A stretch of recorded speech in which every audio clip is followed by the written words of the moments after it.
ঈশ্বরের ধন্যবাদ হোক, ঈশ্বরের নাম উচ্চীকৃত ও গৌরবান্বিত হোক। ঈশ্বর আপনাদেরকে প্রচুর আশীর্বাদ করুন। আমি রেভারেন্ড পার্থ চ্যাটার্জি আবার একবার ঈশ্বরের পবিত্র সুন্দর মধুর বাক্য আপনাদের জন্য নিয়ে উপস্থিত হয়েছি। আশা করি প্রভুর দয়া আপনারা সকলে ঈশ্বরের পশ্চাৎগমন করে, প্রভু যীশু খ্রিস্টের পশ্চাৎগমন করে সেই সংকীর্ণ পথে নিশ্চিতরূপে এগিয়ে যাচ্ছেন, যাতে আগামী দিনে আপনারা ঈশ্বরের কাছে গিয়ে পৌঁছান এবং সেই চিরমুক্তি এবং সেই পরিত্রাণ যেন অবশ্যই আপনারা লাভ করেন।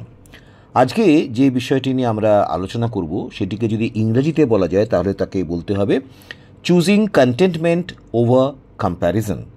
অর্থাৎ কন্টেন্টমেন্ট কথার অর্থ হচ্ছে আত্মতৃপ্তি বা চিত্তপ্রসাদ, আর কম্প্যারিজন কথাটার অর্থ হচ্ছে তুলনা করা।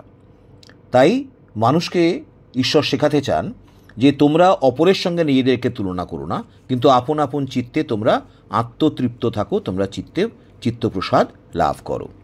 আর এ বিষয়ে সবচেয়ে সুন্দর যে পদটি আমরা বাইবেলে খুঁজে পাই সেটি হচ্ছে 2 করিন্থীয় 10 অধ্যায় 12 পদ, যেখানে প্রভুর বাক্য এই কথাটা বলেছে। সাধু পৌল বলছেন, কেননা এমন কোন কোন লোকের সহিত আমরা আপনাদিগকে গণনা করিতে কি তুলনা দিতে সাহস করি না, যাহারা আপনারাই আপনাদের প্রশংসা করে।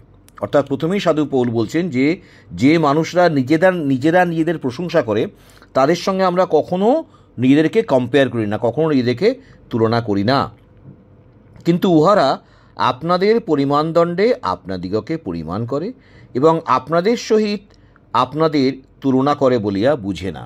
অর্থাৎ ওই মানুষগুলো কি করে, তারা নিজেদের সঙ্গেই নিজেদেরকে কম্পেয়ার করে এবং অপরের কোনো কথা বুঝতে চায় না। তাই সাধু পৌল বলছেন যে আমরা সবসময় নিজেদের দিকে তাকাবো, যে কিভাবে আমরা ঈশ্বরকে ভক্তি করছি, শ্রদ্ধা করছি, কিভাবে আমরা ঈশ্বরের পথে এগিয়ে যাচ্ছি, পরিপক্ক হচ্ছি খ্রিস্ট প্রেমে, কিন্তু অপরের দিকে তাকাবো না, নিজেকে কম্পেয়ার করবো না, অপরের সাথে তুলনা করব না যে অমুক মানুষটাকে আমার থেকে বেশি এগিয়ে গেছে, সে কি আত্মিকভাবে আমার থেকে আরও বেশি পরিণত হয়েছে, সে কি অনেক বেশি ঈশ্বরের কাছে এগিয়ে গেছে বা ঈশ্বরের আশীর্বাদ পাচ্ছে, খ্রিস্টের অনুগ্রহ পাচ্ছে। এইটা আমরা কখনো তুলনামূলক বিচার করব না। আমাদেরকে প্রত্যেককে ঈশ্বর যতটুকু দেন ততটুকু নিয়ে আমরা আমরা তৃপ্ত থাকব। এবং এই জিনিসটা যদি আমরা করতে পারি তো দেখবেন যে বাক্য মনের অতীত ঈশ্বরের যে শান্তি যা প্রভু বলেছেন তার বাক্যে, ঈশ্বর বলেছেন তার বাক্যে, সেই বাক্য মনের অতীত ঈশ্বরের শান্তি আমাদের হৃদয়ে থাকবে। আমাদের হৃদয়ে অধিকাংশ সময়তেই শান্তি এই জন্যে থাকে না, যেই জগতে আমরা আমাদেরকে যা কিছু আশীর্বাদ দিয়েছেন ঈশ্বর, সেইগুলোকে ভালো করে না বিবেচনা করে, সেইগুলোকে অ্যাপ্রিসিয়েট না করে, সেগুলোকে মূল্য না বুঝে, সেগুলোকে তার জন্যে গ্র্যাটিটিউড বা আমাদের হৃদয়ের কৃতজ্ঞতা ভাব না এনে আমরা অপরের জীবনের আশীর্বাদ এগুলোর দিকে বেশি করে তাকিয়ে দেখি এবং মনে করি যেন অপরে অনেক বেশি পেয়ে গেল, আমি বোধহয় জীবনে অনেক কম পেলাম। আর এখান থেকে আমাদের মধ্যে দুঃখ সৃষ্টি হয়, আমাদের মধ্যে যন্ত্রণা সৃষ্টি হয়, আমাদের মধ্যে হিংসা দেশ সৃষ্টি হয়। তাই জন্যে বাইবেল বারবার করে গার্ড করে আমাদেরকে সেসব চিন্তার এগেনস্টে, সেসব চিন্তা করতে বারণ করে, এই কম্পেয়ার করতে বারণ করে।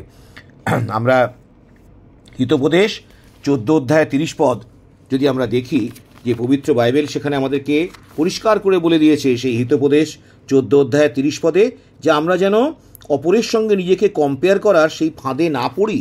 কারণ যদি আমরা সেই ফাঁদে পড়ি তাহলে সেই ফাঁদ থেকে আমরা বেরোতে পারবো না এবং ক্রমাগত আমরা আস্তে আস্তে অপরের সঙ্গে নিজেদেরকে তুলনা করতে গিয়ে আমরা হিংসা দেশের মধ্যে হারিয়ে যাব। আমরা দেখি হিতোপদেশ 14 অধ্যায় 30 পদ এক্স্যাক্টলি কি বলেছে, শান্ত হৃদয়ে শরীরের জীবন, কিন্তু ঈর্ষা সকল অস্থির পচন স্বরূপ। অর্থাৎ যে হৃদয়ে শান্ত থাকতে পারে, নিজেকে নিয়ে নিজে খুশি থাকতে পারে, নিজের জীবন নিয়ে, সে ভালো থাকে। আর যে ঈর্ষা করে সেটা কীরকম না, সকল অস্থির পচন স্বরূপ, তার হাড়গোড় পর্যন্ত যেন পচতে শুরু করে, অর্থাৎ তার অস্তিত্বটা পচতে শুরু করে। কারণ এই কম্পেয়ার করার ভাব থেকে বা পরস্পরের সঙ্গে তুলনা করার ভাব থেকে আসে গর্ব, প্রাইড। যদি আপনি কারোর সঙ্গে তুলনা করে দেখেন যে তার তুলনায় আপনি অনেক অগ্রগণ্য, অনেক বেশি সাকসেসফুল, তাহলে কী হবে, প্রাইড বা আমাদের হৃদয়ে সেই গর্বভাব আসবে। 1 করিন্থীয় 4 অধ্যায় 6 থেকে 7 পদ বলেছে। আর যদি দেখা যায় যে সে আপনার থেকে অনেক বেশি উন্নত, আপনি পিছিয়ে আছেন, তাহলে আমাদের হৃদয়ে কি আসবে, ডিসস্যাটিসফ্যাকশন বা অতৃপ্তি। ইব্রিয় 13 অধ্যায় 5 পদে কথা বলেছে। তাই অতৃপ্তির ভাবও আমাদের মানসিক অবস্থার পক্ষে ভালো না, আবার প্রাইড বা গর্বও ভালো না। তাই জন্যে খুব ভালোভাবে নিজের জীবনকে নিয়ে নিজেকে খুশি থাকতে হয়, আত্মপ্রসাদে ভাবে থাকতে হয়, কখনো অপরের সঙ্গে নিজেকে তুলনা করতে নেই। ঈশ্বরের ধন্যবাদ হোক, ঈশ্বরের নাম উচ্চীকৃত ও গৌরবান্বিত হোক। ঈশ্বর আপনাদেরকে প্রচুর পরিমাণে আশীর্বাদ করুন। Amen, amen, amen.